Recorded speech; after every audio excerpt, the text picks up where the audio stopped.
Bismillahirrahmanirrahim. Assalamu alaikum. This is our second lecture of chapter number 2, bioenergetics. In this lecture, we will study about the proteins and lipids in details.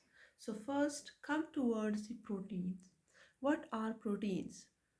Protein is derived from Greek word proteos. It is derived from Greek word proteos, जिसका मतलब है primary और first ranking.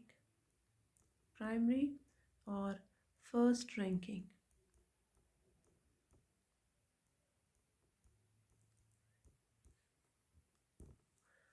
तो इससे ये ज़ाहिर होता है कि प्रोटीन्स को अगर हम इम्पॉर्टेंस के उससे देखें तो ये इम्पॉर्टेंस के लिहाज से बिल्कुल फर्स्ट रैंकिंग पे है, प्राइमरी लेवल पे है फॉर लिविंग बींग्स।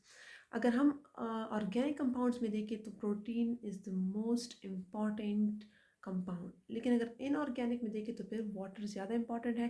फिर हमारे पास प्रोटीन सेकंड नंबर पे आता है, वाटर फर्स्ट नंबर पे आते हैं। अगर हम ऑर्गेनिक और इनऑर्गेनिक दोनों की कंबाइनली कलेक्टिवली हम बात करें तो वाटर सबसे ज़्यादा फर्स्ट नंबर पे वाटर है और प्रोटीन हमारे पास फिर सेकंड नंबर पे आता है। लेकिन अगर हम सिर्फ ऑर्गेनिक कंपाउंड्स की बात करेंगे तो फिर प्रोटीन क्या होगा, प्राइमरी नंबर पे होगा, बिल्कुल फर्स्ट पे होगा। किसके बेसिस पे? बेसिस ऑफ इट्स इम्पॉर्टेंस की, ये कितना इंपॉर्टेंट है फॉर लिविंग बींग्स या उनकी बॉडी के लिए। प्रोटीन्स जो है ये क्या है, हमारे पास स्ट्रक्चरल कंपोनेंट ऑफ सेल। इससे सेल का स्ट्रक्चर बनता है। ठीक है, प्रोटीन्स जो बनता है, protein is made up of amino acid polymer. Polymer of amino acid या फिर पॉलीपेप्टाइड चेन से क्या बनता है, protein. Polymer of amino acid. Polymer क्या होता है? पॉलीमर बनता है लार्ज नंबर ऑफ यूनिट से। कोई भी लार्ज मॉलिक्यूल होता है जो कि लार्ज नंबर ऑफ यूनिट से बनता है, मींस मोनोमर से मिलके बनता है, तो उसे कहा जाता है पॉलीमर। जब अमाइनो एसिड्स का पूरा एक चेन बनता है तो उसे क्या बन जाता है? फॉर एग्जांपल ये हमारे पास है अमाइनो एसिड। इस तरह अमाइनो एसिड का जब पूरा चेन बनेगा तो उस चेन को क्या कहेंगे? प्रोटीन्स। ठीक है, और इसे कहते हैं पॉलीपेप्टाइड चेन। पॉलीपेप्टाइड चेन भी कहा जाता है और इसे कहा जाता है polymer of amino acids. Generally proteins में कार्बन, हाइड्रोजन, ऑक्सीजन और नाइट्रोजन प्रेजेंट होते हैं। जितने भी प्रोटीन्स हैं तमाम के तमाम प्रोटीन्स में कार्बन, हाइड्रोजन, ऑक्सीजन और नाइट्रोजन प्रेजेंट होते हैं। लेकिन कुछ हमारे पास ऐसे प्रोटीन्स भी हैं जिनमें सल्फर और फास्फोरस भी प्रेजेंट है, और बहुत ही कम कुछ प्रोटीन्स ऐसे हैं जिनमें आयरन, आयोडीन और मैग्नीशियम भी प्रेजेंट होते हैं। बाकी अगर नॉर्मली हम देखेंगे तो इसकी कॉम्पोजिशन क्या है कि it is made up of carbon, hydrogen, nitrogen and oxygen, और ये हमारे पास एक ऑर्गेनिक कंपाउंड है। ठीक है, स्ट्रक्चर ऑफ प्रोटीन्स में हमने भी बात भी की कि it is a polymer of amino acid और पॉलीपेप्टाइड चेन। ये हमारे पास किस से बनता है? अमाइनो एसिड से बनता है। जब अमाइनो एसिड का पूरा एक चेन बन जाता है, इट मे कंसिस्ट वन और मोर पॉलीपेप्टाइड चेन। अब कुछ प्रोटीन सिंपल होते हैं, वो सिंगल एक ही चेन से बनते हैं, जबकि कुछ हमारे पास प्रोटीन्स कॉम्प्लेक्स स्ट्रक्चर जिनकी होती हैं और वो बनते हैं with the combination of two or more polypeptide chains. दो या दो से ज़्यादा पॉलीपेप्टाइड चेन्स कंबाइन होकर क्या बनाते हैं? फिर प्रोटीन्स बनाते हैं। तो हमारे पास सिंपल और कॉम्प्लेक्स टाइप के प्रोटीन्स बन जाते हैं। सिंपल सिंगल चेन से बनते हैं, जबकि जो कॉम्प्लेक्स प्रोटीन्स होते हैं वो बनते हैं more than one polypeptide chain. अब अगर हम देखते हैं कि अमाइनो एसिड क्या है जिससे प्रोटीन बनता है, तो ये अमाइनो एसिड क्या चीज़ है? अमाइनो एसिड के हमारे पास ये तो हमने पढ़ लिया कि are the building block of proteins. ठीक है, लेकिन इस अमाइनो एसिड में क्या प्रेजेंट होते हैं? दो स्पेसिफिक ग्रुप प्रेजेंट होते हैं। अमाइनो एसिड हमारे पास एक ऑर्गेनिक कंपाउंड है। ठीक है, ये हमारे पास है एक ऑर्गेनिक कंपाउंड और इसमें दो ग्रुप प्रेजेंट होते हैं। एक हमारे पास होता है अमोनिया ग्रुप NH2, और सेकंड हमारे पास होता है कार्बोक्साइल ग्रुप। ठीक है, ये दो ग्रुप प्रेजेंट होते हैं अमाइनो एसिड्स में। अमाइनो एसिड हमारे पास एक ऑर्गेनिक कंपाउंड है। यहाँ पर आप फिगर में देख सकते हैं, एक साइड पे क्या प्रेजेंट है? अमाइनो ग्रुप, और दूसरे साइड पे प्रेजेंट है कार्बोक्साइल ग्रुप।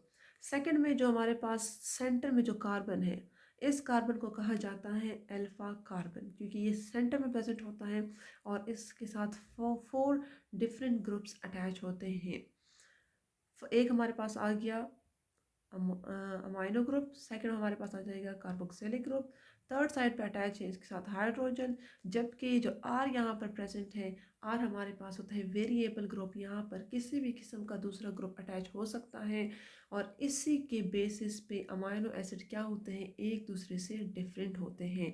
बाकी जो स्ट्रक्चर है तीनों ये, बाकी यहाँ तक जो इनका स्ट्रक्चर है ये सेम होता है, जबकि जो इनमें डिफरेंस आता है वो किस वजह से आता है, आर ग्रुप की वजह से ही आता है। सेंटर जो कार्बन है इसे कहा जाता है अल्फा कार्बन और इसके साथ 4 डिफरेंट ग्रुप्स अटैच होते हैं। हमारे पास टोटल जो अमाइनो एसिड्स है वो तकरीबन है 300 अमाइनो एसिड्स, ठीक है, लेकिन इनमें से सिर्फ 20 अमाइनो एसिड्स रोल प्ले करते हैं in the formation of proteins. Total हमारे पास है 30, लेकिन हमारे पास जो प्रोटीन्स की फॉर्मेशन में हेल्प करते हैं वो है 20 अमाइनो एसिड्स, और 20 के 20 एक दूसरे से डिफर करते हैं या वेरी करते हैं on the basis of their R group. R group पे डिफरेंट ग्रुप अटैच हो जाता है तो अमाइनो एसिड डिफरेंट हो जाता है। 20 amino acids are commonly found in proteins, normally ज़्यादा है लेकिन 20 क्या किस चीज़ में पाए जाते हैं, प्रोटीन्स में। Each amino acid contains carbon atom called alpha carbon, जो सेंटर का कार्बन है this is called alpha carbon, to which hydrogen, यहाँ पर आप देख सकते हैं hydrogen, amino group, carboxyl group and variable group is attached. R group determines the chemical properties of individual amino acid. R group क्या करेगा, हर एक अमाइनो एसिड की प्रॉपर्टीज़ को डिफर करेगा और उनको एक दूसरे से आइडेंटिफाई करवाएगा कि कौन सा अमाइनो एसिड आर ग्रुप के बेसिस पे अमाइनो एसिड कौन सा है और दूसरा वाला कौन सा है। Two simplest amino acids are glycine and alanine. ये हमारे पास दो मोस्ट सिंपलेस्ट किस्म के अमाइनो एसिड हैं, एक हमारे पास है glycine and second one is alanine. Next हमारे पास है डाइपेप्टाइड्स एंड पॉलीपेप्टाइड्स। अगर आप इनके नेम्स को ही देखें तो डाई मीन्स टू, ठीक है, और यहाँ पर पॉली मीन्स मैनी, तो इट मीन्स कि डाइपेप्टाइड्स में हमारे पास 2 पॉलीपेप्टाइड चेन होंगे और पॉलीपेप्टाइड्स में हमारे पास ज़्यादा पॉलीपेप्टाइड चेन होंगे। तो जो प्रोटीन्स 2 पेप्टाइड चेन से बनते हैं, पॉलीपेप्टाइड 2 पेप्टाइड चेन से बनते हैं, उसे कहा जाता है डाइपेप्टाइड्स, जबकि जो प्रोटीन ज़्यादा पेप्टाइड्स चेन से मिलकर बनते हैं उसे कहा जाता है पॉलीपेप्टाइड चेन। अब ये डाइपेप्टाइड्स या पॉलीपेप्टाइड किस तरह से बनते हैं, ये बनते हैं through the process of translation, ठीक है। ट्रांसलेशन हमारे पास एक ऐसा प्रोसेस होता है जिसमें मैसेंजर आरएनए डीएनए से इंफॉर्मेशन ले लेता है और इंफॉर्मेशन लेके क्या करता है, उससे उनको ट्रांसलेट करता है प्रोटीन बनाने में। मीन्स ट्रांसलेशन एक ऐसा प्रोसेस जिसमें प्रोटीन बनता है, ठीक है, क्या है, सिंथेसिस ऑफ प्रोटीन इसमें होती है with the help of messenger RNA, और मैसेंजर आरएनए को इंफॉर्मेशन कौन देता है, डीएनए। डीएनए इंफॉर्मेशन पास करके मैसेंजर आरएनए को देता है और मैसेंजर आरएनए फिर उसे कन्वर्ट करता है किस चीज़ में, सिंथेसिस ऑफ प्रोटीन।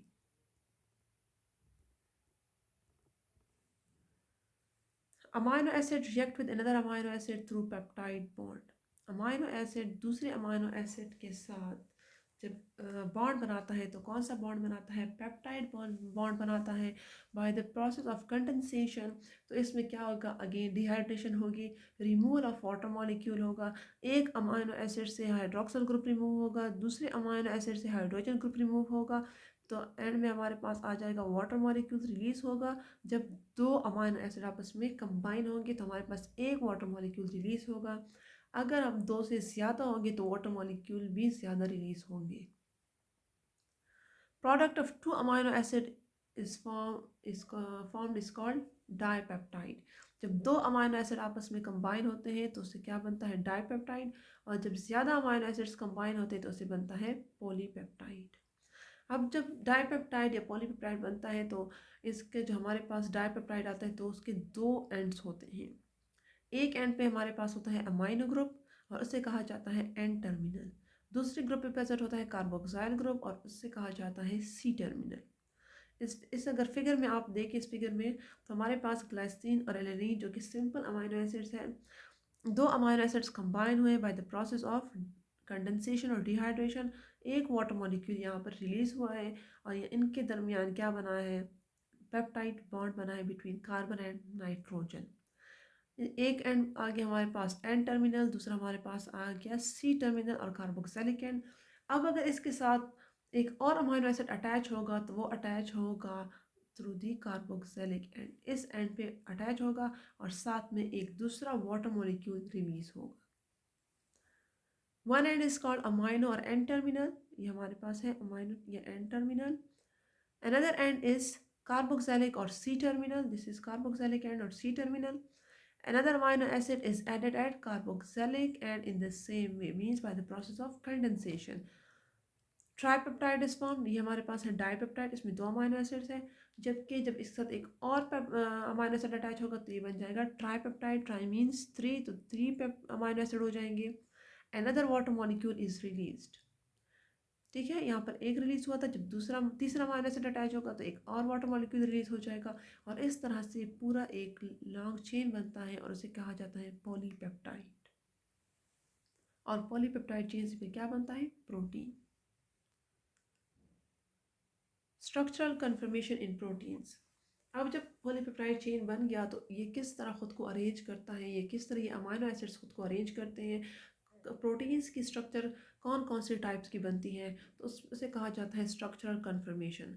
प्रोटीन्स की जो हमारे पास शेप्स है या उसकी स्ट्रक्चर जो बनती है पॉलीपेप्टाइड चेन से, वो फोर डिफरेंट टाइप्स के हैं। मीन्स कि amino acid four different ways में ख़ुद को अरेंज करते हैं, तो उसे हमारे पास फोर डिफरेंट टाइप की प्रोटीन की स्ट्रक्चर आती है।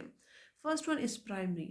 प्राइमरी हमारे पास सबसे सिंपल स्ट्रक्चर होता है और ये सिंपल एक लीनियर चेन होता है पॉलीपेप्टाइड अमीनो एसिड्स का, एक सिंपल एक चेन होता है स्ट्रेट, इस तरह हमारे पास एक चेन होता है, सिंपल टाइप ऑफ प्रोटीन होता है, ठीक है। जबकि हमारे पास second one is secondary. Secondary में क्या होता है, हेलिकल शेप होता है, जिस तरह स्प्रिंग की तरह होता है, किस तरह, इस तरह से हेलिकल शेप होता है इस तरह। इसमें क्या होता है, लीनियर पॉलीपेप्टाइड चेन कन्वर्ट हो जाता है इनटू हेलिकल फॉर्म, तो ये एज कम्पेयर टू प्राइमरी ये थोड़ा सा कॉम्प्लेक्स होता है। और इनके दरमियान कौन सी बॉन्डिंग प्रेजेंट होती है, हाइड्रोजन बॉन्डिंग, ठीक है। ये जो हेलिकल जो इनकी जो स्प्रिंग्स इस तरह से बनते हैं, ये वाले फोल्ड्स जो बनते हैं, तो इन फोल्ड्स के दरमियान बॉन्ड होती है हाइड्रोजन बॉन्ड, ताकि वो इसको क्या कर सके, इस शेप को मेंटेन कर सके। अब जब यही हेलिकल शेप जो है ये दोबारा से फोल्ड हो जाए, मीन्स हमारे पास ये इस तरह से है और इस तरह से दोबारा से फोल्ड हो जाए, और इस दफ़ा ये हाइड्रोजन बॉन्ड्स के बजाय कौन से बॉन्ड्स के थ्रू होगा, आयोनिक बॉन्ड्स के थ्रू होगा और डाइसल्फाइड ब्रिजेस के थ्रू होगा। मीन इनके दरमियान अब जब बॉन्ड्स बनेंगे तो वो होंगे आयोनिक बॉन्ड्स और डाइसल्फाइड ब्रिजेस। तो जब ये अगेन दोबारा हेलिकल स्ट्रक्चर फोल्ड होगा तो टर्शरी स्ट्रक्चर बनेगा, जो कि सेकेंडरी से भी कॉम्प्लेक्स स्ट्रक्चर है। अब जब हमारे पास एक से ज़्यादा पॉलीपेप्टाइड चेन, हमारे पास इस तरह से एक से ज़्यादा पॉलीपेप्टाइड चेन एक कॉम्प्लेक्स स्ट्रक्चर बना लेते हैं, उसे क्या कहा जाता है, क्वार्टरनरी, ठीक है। Very complex structure in which more than one globule is attached together by hydrophobic interaction. Phobic इधर ओ है, आई नहीं है, ठीक है। हाइड्रोफोबिक इंट्रैक्शंस, हाइड्रोफोबिक मीन्स कि वो वाटर को रिपेल करेंगे, तो वाटर को रिपेल करेंगे, इस तरह के इंट्रैक्शन होंगी इनके दरमियान, और ये हमारे पास सबसे कॉम्प्लेक्स स्ट्रक्चर होगा। अगर आप इनके स्ट्रक्चर्स को देखिए तो first one is primary. Primary हमारे पास बिल्कुल सिंपल सा स्ट्रक्चर होता है, जबकि सेकेंडरी हमारे पास होता है हेलिकल शेप होता है। टर्शरी हमारे पास हेलिकल को अगर दोबारा फोल्ड किया जाए तो इस तरह से शेप होता है, जबकि क्वार्टरनरी बनता है from more than one polypeptide chain.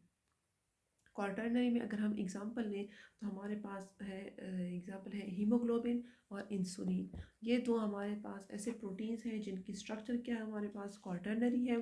Haemoglobin जो है वो बनता है 4 डिफरेंट चेन से। इधर अगर स्पेस होगी तो चलिए ये स्ट्रक्चर्स भी आप देख लें। फिर हीमोग्लोबिन और उसकी भी बात करते हैं इंसुलिन की। फर्स्ट वन देखिए हमारे पास सिंपल लीनियर चेन है, this is called primary protein structure. Second one देखिए इसको हेलिकल शेप में कन्वर्ट किया गया है, इधर देखिए अल्फा हेलिक्स, तो this is secondary protein structure. अगर इसी हेलिक्स को दोबारा फोल्ड किया जाए तो बन जाता है टर्शरी प्रोटीन स्ट्रक्चर, एंड यहाँ पर हम आपको दिखाई देंगे दो हमारे पास क्या है, दो चेन्स हैं, पॉलीपेप्टाइड चेन है, तो इससे बनता है क्वार्टरनरी स्ट्रक्चर। अब अगर हम हीमोग्लोबिन और इंसुलिन की बात करें तो ये हमारे पास क्या है, दो प्रोटीन्स हैं। एक हमारे पास है हीमोग्लोबिन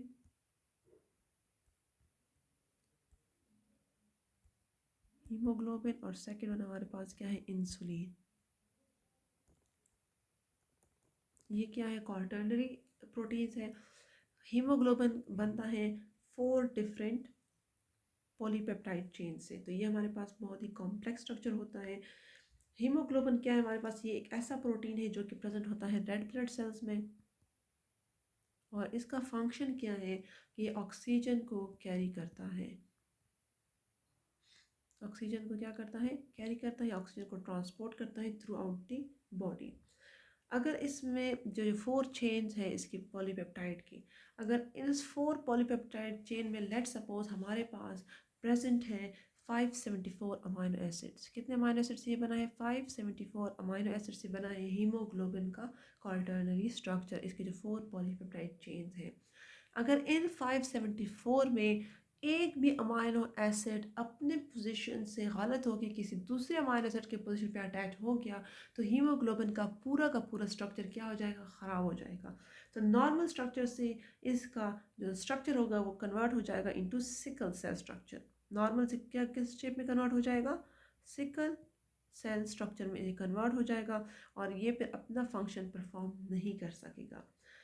सिकल सेल में नॉर्मली जो होता है ग्लूटामिक एसिड को रिप्लेस करता है वेलिन। ग्लूटामिक एसिड हमारे पास क्या है, एक अमाइनो एसिड है ग्लूटामिक एसिड, इसको रिप्लेस कर लेता है वेलिन। इसकी जगह कौन आ जाता है, वेलिन, एक दूसरा अमाइनो एसिड है।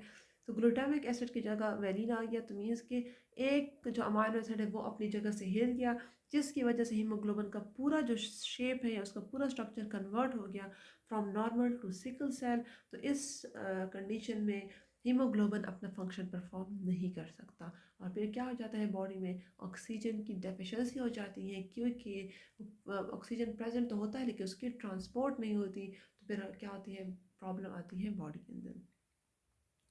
सेकंड हमारे पास क्या है, इंसुलिन। इंसुलिन जो हमारे पास है ये भी एक प्रोटीन है, लेकिन ये कितने चेन से बनता है, ये 2 पॉलीपेप्टाइड चेन से बनता है। हीमोग्लोबिन 4 पॉलीपेप्टाइड चेन से बनता है, जबकि हमारे पास जो इंसुलिन है, इंसुलिन बनता है 2 पॉलीपेप्टाइड चेन से, 2 पॉलीपेप्टाइड चेन से बनता है। ठीक है। अब नेक्स्ट हमारे पास है क्लासिफिकेशन ऑफ प्रोटीन्स। अब इनकी बेस या शेप के ऊपर हम देखें, शेप के बेसिस के ऊपर इन प्रोटीन्स के हमारे पास कितने टाइप्स हैं, 2 टाइप्स हैं। एक हमारे पास है फाइब्रस प्रोटीन और सेकंड वन हमारे पास है ग्लोबुलर प्रोटीन। एक फाइब्रस प्रोटीन हो गया, दूसरा हमारे पास क्या है, ग्लोबुलर प्रोटीन। फाइब्रस का जो नेम है दिस इंडिकेट्स कि प्रोटीन किस शेप में होगा, फिलामेंट की तरह थ्रेड लाइक शेप होगा इसका, और ये बनता है फ्रॉम 1 और मोर पॉलीपेप्टाइड चेन। ठीक है, this is structural protein. Fibrous protein जो होंगे वो हमारे पास क्या है, स्ट्रक्चरल प्रोटीन है। स्ट्रक्चर प्रोटीन मीन्स कि ये हमारे बॉडी के डिफरेंट ऑर्गन का स्ट्रक्चर बनाएंगे। फंक्शन में इसका रोल इतना नहीं होता, इसका मेन रोल क्या होता है कि ये हमारे पास क्या बनाते हैं, स्ट्रक्चर बनाते हैं। फॉर एग्जांपल जैसे हेयर्स देखें तो हेयर में हमारे पास फाइब्रस प्रोटीन होंगे, नेल्स में होंगे, फर्स में प्रेजेंट होते हैं, आउटर स्किन में, और कोलेजन में क्या प्रेजेंट होते हैं, कोलेजन में फाइब्रस प्रोटीन प्रेजेंट होते हैं। और इसके अलावा ये मसल सेल्स में भी प्रेजेंट होते हैं, कि मसल सेल्स में प्रेजेंट होते हैं, और वो कौन सा होता है, वो हमारे पास होता है मायोसिन। मायोसिन भी हमारे पास क्या है, एक फाइब्रस प्रोटीन है जो कि प्रेजेंट होता है मसल सेल्स में। इसके अलावा it's the most abundant protein in higher vertebrates.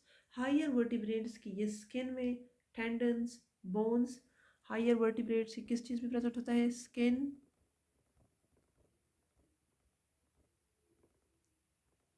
Bones, cornea of I,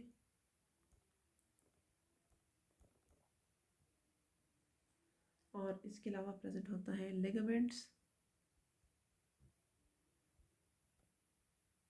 and tendons.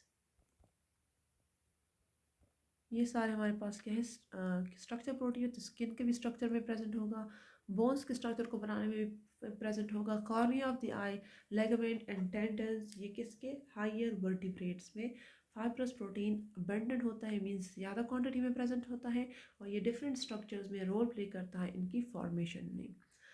Fibrous protein हमारे पास वाटर में सॉल्युबल नहीं होता, वाटर क्या है, this is water insoluble, elastic in nature and can not be crystallised. इसके nature क्या है, हमारे पास इसमें लचक होती है, ये इलास्टिक होता है, और इसको हम क्रिस्टल की फॉर्म में स्टोर नहीं कर सकते, it can not be crystallised. Next one हमारे पास है फाइब्रस प्रोटीन, तो ये हो गया, इधर हेडिंग इसकी गलत दी है, ये हमारे पास है ग्लोबुलर प्रोटीन, ठीक है।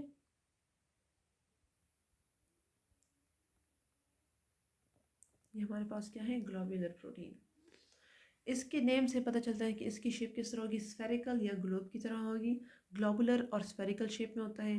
ये स्ट्रक्चर में रोल नहीं प्ले करता, बल्कि हमारे पास कौन से प्रोटीन है, फंक्शनल प्रोटीन्स है, ठीक है। डिफरेंट बॉडी के जो डिफरेंट फंक्शंस होते हैं ये उसमें रोल प्ले करता है। जिस तरह हमारे पास हीमोग्लोबिन हो गया, तो हीमोग्लोबिन क्या फंक्शन परफॉर्म करता है, इट कैरीज ऑक्सीजन। जबकि हमारे पास डिफरेंट एंजाइम्स हो गए, एंजाइम्स क्या करते हैं, वो डिफरेंट रिएक्शंस को कैटालाइज करते हैं, एंटीबॉडीज हमारी बॉडी को प्रोटेक्ट करते हैं फ्रॉम एंटीजेंस। इस तरह के जो प्रोटीन्स हैं ये हमारे पास क्या है, ग्लोबुलर प्रोटीन है, और it play a role in functioning of different organs. This is water soluble, क्या होते हैं, वाटर सॉल्युबल होते हैं, in elastic and can be crystallized. और इसकी इनकी एग्जांपल हमारे पास क्या है, enzymes, proteins, antibodies, hemoglobin and albumin of this cell, proteins of the cell membrane। यहाँ पर आप लिख लें proteins of the cell membrane, जो कि ट्रांसपोर्ट प्रोटीन्स होती हैं of the cell membrane, या आप सिंपल इसके साथ लिख लें ट्रांसपोर्ट प्रोटीन्स, ठीक है।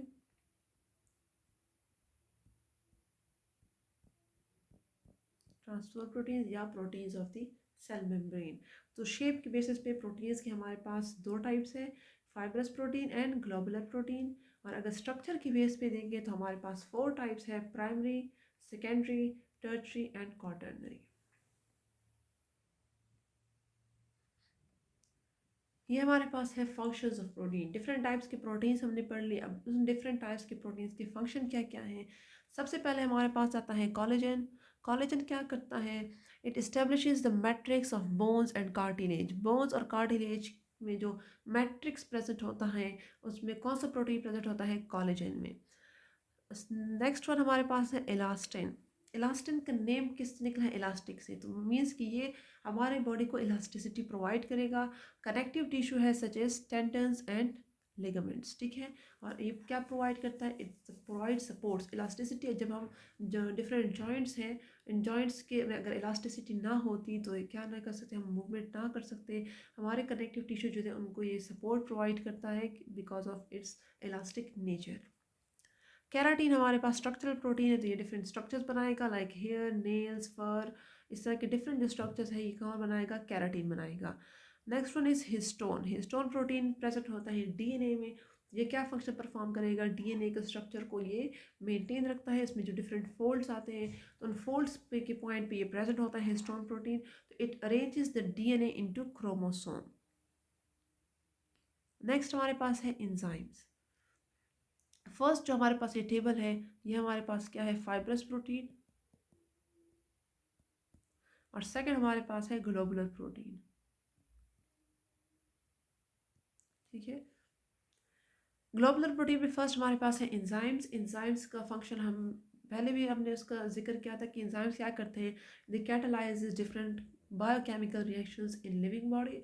लिविंग बॉडी के अंदर जितने भी रिएक्शंस होते हैं, मेटाबॉलिक रिएक्शंस होते हैं, उनको ये क्या करता है, स्पीड अप करता है। हार्मोन्स क्या करता है, हार्मोन्स हमारी बॉडी में डिफरेंट जो प्रोसेस उनको रेगुलेट करता है, जैसे ग्लूकोज की मेटाबॉलिज्म होगी, डिफरेंट फिजियोलॉजिकल एक्टिविटीज़ हो गई, हमारे कैल्शियम लेवल को देखता है कि इंक्रीज़ हो गया या डिक्रीज़ हो गया, ब्लड प्रेशर को चेक करता है, डाइजेशन को देखता है। तो इस तरह की जो डिफरेंट एक्टिविटीज़ है उनको क्या करता है, ये रेगुलेट करता है, उस पर इसको बैलेंस रखता है बॉडी के अंदर। एंटीबॉडीज़ इम्यूनिटी में हेल्प करता है। जब भी कोई एंटीजन आता है तो उसे किल करता है एंटीबॉडीज़ के थ्रू, ठीक है। Next one is haemoglobin. Haemoglobin present होते हैं ऑन रेड ब्लड सेल्स, उसके सरफेस पे प्रेजेंट होते हैं, और इसका जो मेन और मोस्ट इम्पॉर्टेंट फंक्शन है वो है ट्रांसपोर्ट ऑफ ऑक्सीजन। फिब्रिनोजेन हमारे पास क्या होता है, प्रेजेंट होता है ब्लड के प्लाज्मा में। ब्लड के टू पार्ट्स होते हैं, एक हमारे पास होता है प्लाज्मा और दूसरा हमारे पास होता है ब्लड सेल्स। प्लाज्मा और दूसरा हमारे पास क्या होता है, ब्लड सेल्स। तो फिब्रिनोजन कहाँ प्रेजेंट होता है, ब्लड प्लाज्मा में। ब्लड सेल्स में प्रेजेंट होते हैं red blood cells, white blood cells and platelets. जबकि प्लाज्मा में कौन सा प्रोटीन प्रेजेंट होता है, प्लाज्मा में प्रेजेंट होता है फिब्रिनोजन। और फिब्रिनोजन उस टाइम फंक्शन परफॉर्म करता है जब हमारी बॉडी पे कोई कट लगता है और ब्लड बाहर निकलता है, तो ब्लड को क्लॉट करने के लिए जो प्रोटीन यूज़ होता है वो हमारे पास है fibrinogen. It is found in blood plasma and is involve in blood clotting process. Last one हमारे पास है ओव एल्ब्यूमिन एंड कैसीन। ओव एल्ब्यूमिन है तो इट मीन्स कि कहाँ प्रेजेंट होगा, एग में प्रेजेंट होगा, एग के वाइट में प्रेजेंट होगा। और जो कैसीन है ये कहाँ प्रेजेंट होता है, मिल्क में प्रेजेंट होता है। और ये दोनों क्या करते हैं, involve in storage of amino acids. दोनों का क्या फंक्शन है कि ये अमाइनो एसिड को स्टोर करते हैं।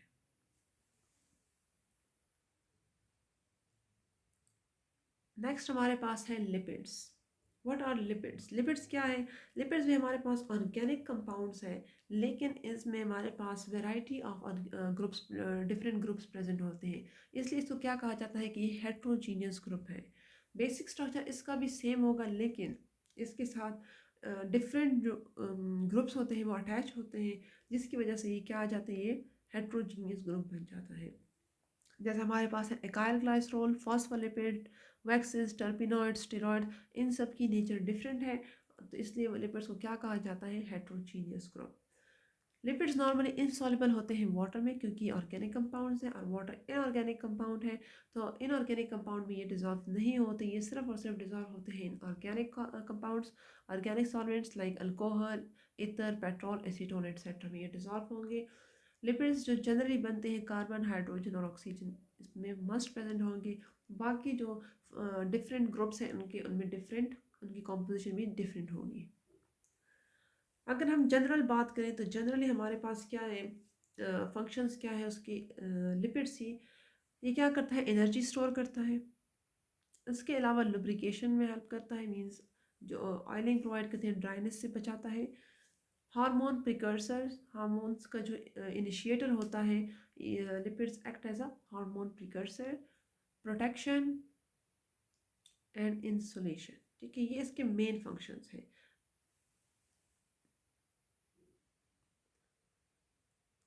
अब आगे हमारे पास है लिपिड्स की क्लासिफिकेशन। लिपिड्स को डिफरेंट उसमें क्लासिफाई किया गया है।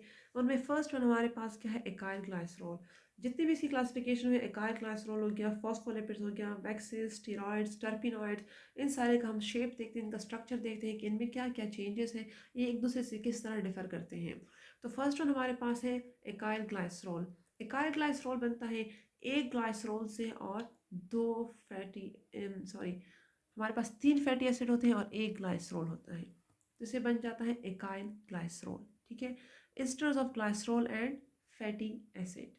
Asters are found by the chemical reaction of alcohol with an acid with release of water molecule. This process is called esterification. हमने यहाँ बात की कि asters of glycerol and fatty acid के, एकाइल ग्लाइसरोल ग्लाइसरोल और फैटी एसिड से बनता है, लेकिन उसके एस्टर से बनता है। तो व्हाट आर एस्टर्स, एस्टर्स हमारे पास किससे बनते हैं, chemical reaction of alcohol with in acid.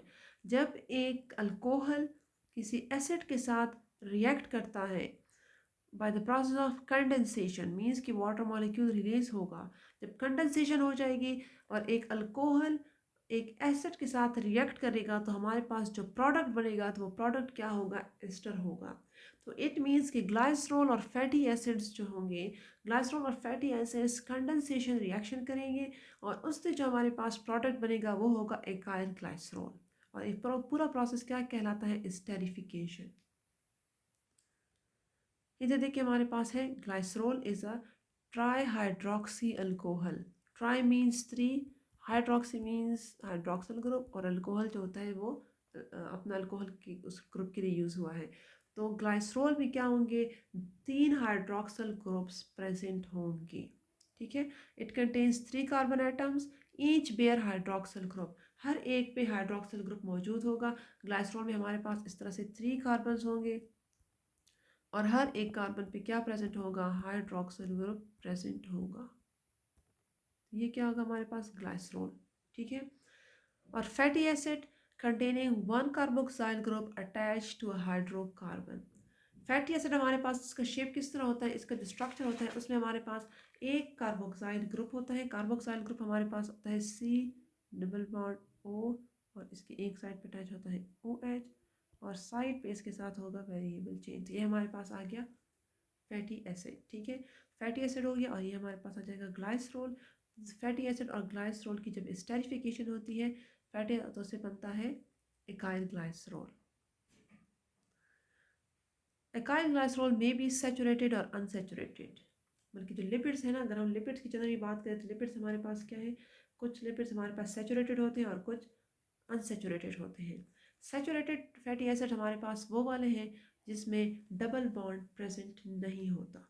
ठीक है, इट मीन्स वो लिपिड्स जिनके फैटी एसिड्स में डबल बॉन्ड प्रेजेंट नहीं होता तो वो हमारे पास आएंगे सैचुरेटेड, और अनसैचुरेटेड में हमारे पास वन और मोर डबल बॉन्ड प्रेजेंट होंगे। जब फैटी एसिड में डबल बॉन्ड प्रेजेंट नहीं होगा तो उसमें कोई चांस नहीं होगा कि उसमें हम किसी दूसरे ग्रुप को ऐड कर सकें, क्योंकि सारे पहले से सिंगल बॉन्ड्स बने होंगे। डबल बॉन्ड अगर बना होता तो डबल बॉन्ड को ब्रेक करके उसमें हम कोई दूसरा ग्रुप ऐड कर सकते थे, लेकिन जब इसमें डबल बॉन्ड ही प्रेजेंट नहीं है तो इस टाइप के लिपिड्स या इस टाइप के फैटी एसिड्स में हम क्या नहीं कर सकते, फर्दर एडिशन नहीं कर सकते। अनसेचुरेटेड फैटी एसिड में क्या होता है, इसमें वन और मोर डबल बॉन्ड प्रेजेंट होता है, तो इसमें एडिशन पॉसिबल है, इसमें हम किसी दूसरे ग्रुप को ऐड कर सकते हैं। सैचुरेटेड फैटी एसिड में अगर हम एग्जांपल देंगे तो इसमें हमारे पास कौन सा एग्जांपल है, सबसे पहला था पाल्मेटिक एसिड्स।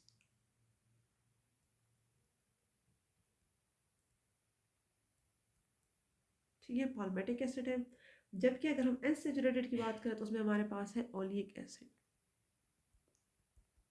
तो पाल्मेटिक एसिड में ये हमारे पास एक ऐसा फैट है जिसमें फर्दर एडिशन पॉसिबल नहीं है, जबकि ओलिक एसिड में फर्दर एडिशन पॉसिबल है।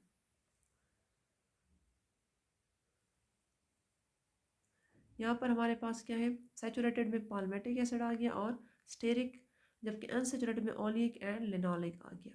ठीक है, इधर इसमें आप देख सकते हैं कि typical source most fats and oils, इसमें टोटल होते हैं 16 कार्बन और ये इसका फॉर्मूला है।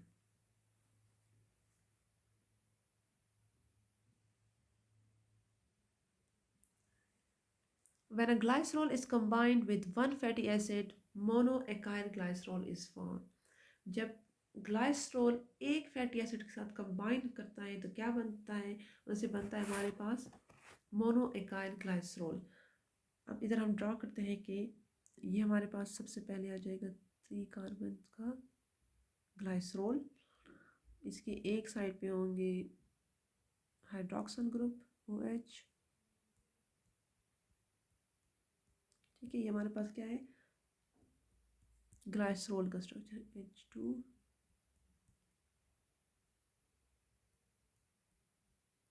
ठीक है, ये हमारे पास है ग्लाइसरोल।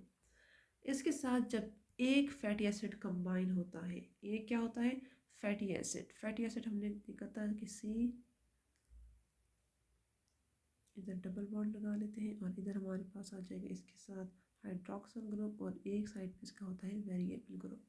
तो इससे जो कंपाउंड बनेगा वो हमारे पास क्या होगा, मोनोएकाइल ग्लाइसरोल। ये कंपाउंड इस तरह से होगा,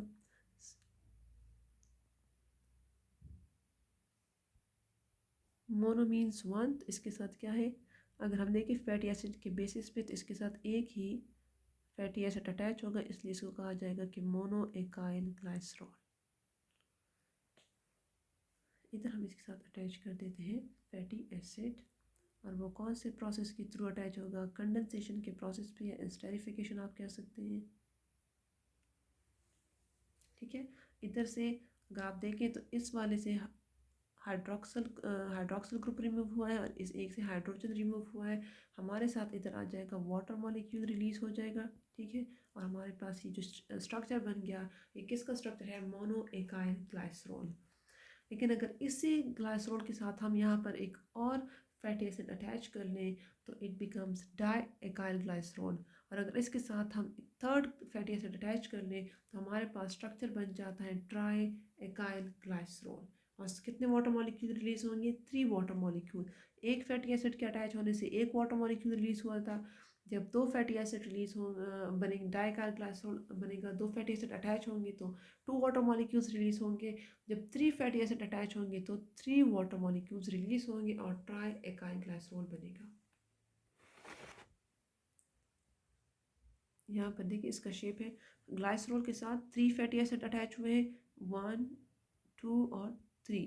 और क्या स्ट्रक्चर बना है? ट्राई एकाइल ग्लाइसरॉल और साथ में 3 वाटर मॉलिक्यूल्स रिलीज हुए हैं। और प्रोसेस कौन सा है यहाँ पर भी? स्टेरिफिकेशन है या कंडेंसेशन। नेक्स्ट क्लास है लिपिड्स की, वैक्सेस। वैक्सेस क्या है? These are the esters of long chain fatty acids and alcohol। Fatty acid का पूरा एक लॉन्ग चेन जब अल्कोहल के साथ कंबाइन करता है तो क्या बन जाता है? इसे बनता है waxes. They are highly hydrophobic compounds. Hydrophobic means कि वाटर को रिपेल करेंगे।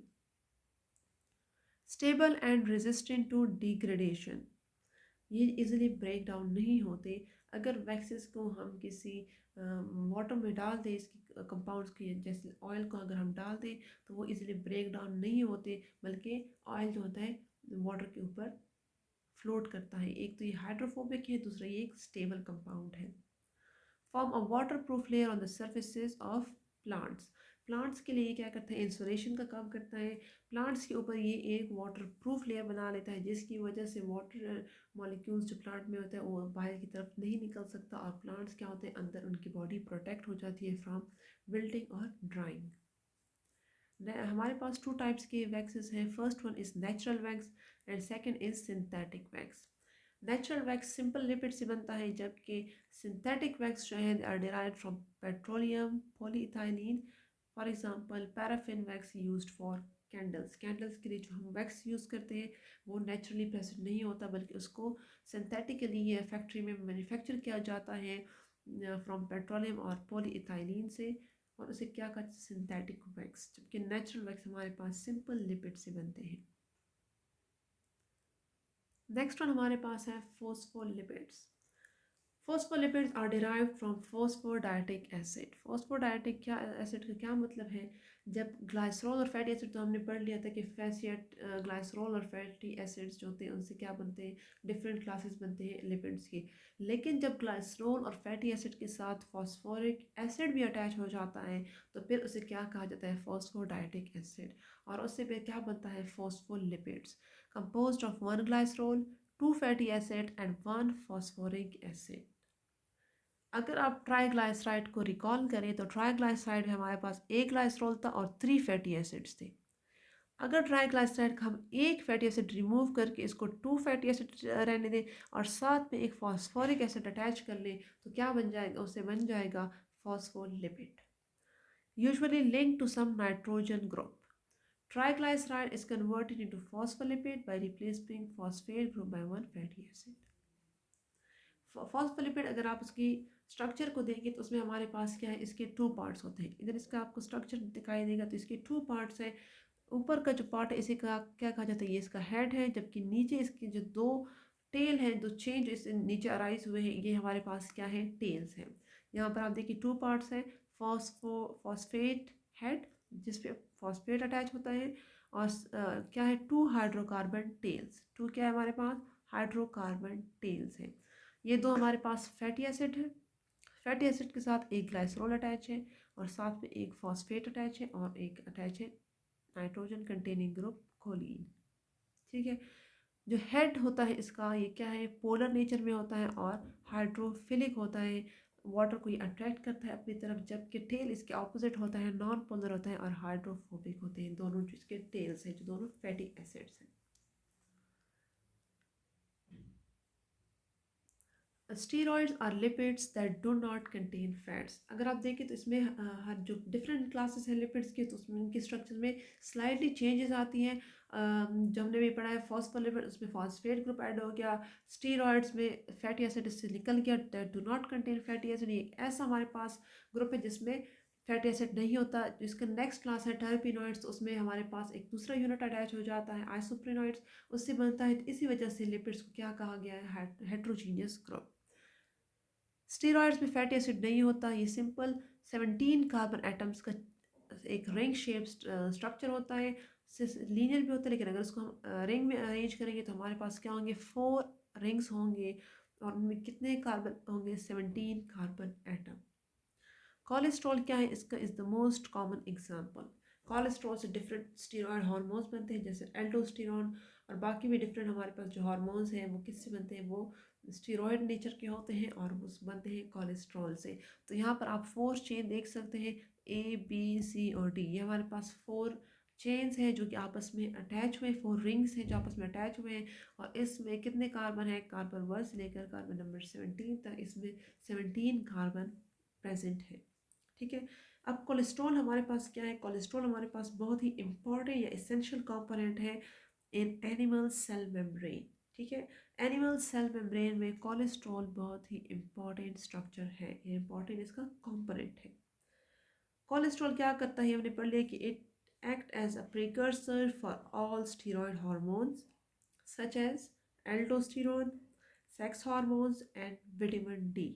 अब एल्डोस्टेरोन क्या फंक्शन परफॉर्म करता है, it helps to regulate sodium content in the blood. Sodium content को क्या करता है, इसके ब्लड में इसकी कंटेंट को, इसकी कंसंट्रेशन को मेंटेन रखता है सोडियम की। कौन सा हार्मोन, एल्डोस्टेरोन हार्मोन। जबकि इसके एग्जांपल है सेक्स हार्मोन। सेक्स हार्मोन का क्या फंक्शन है,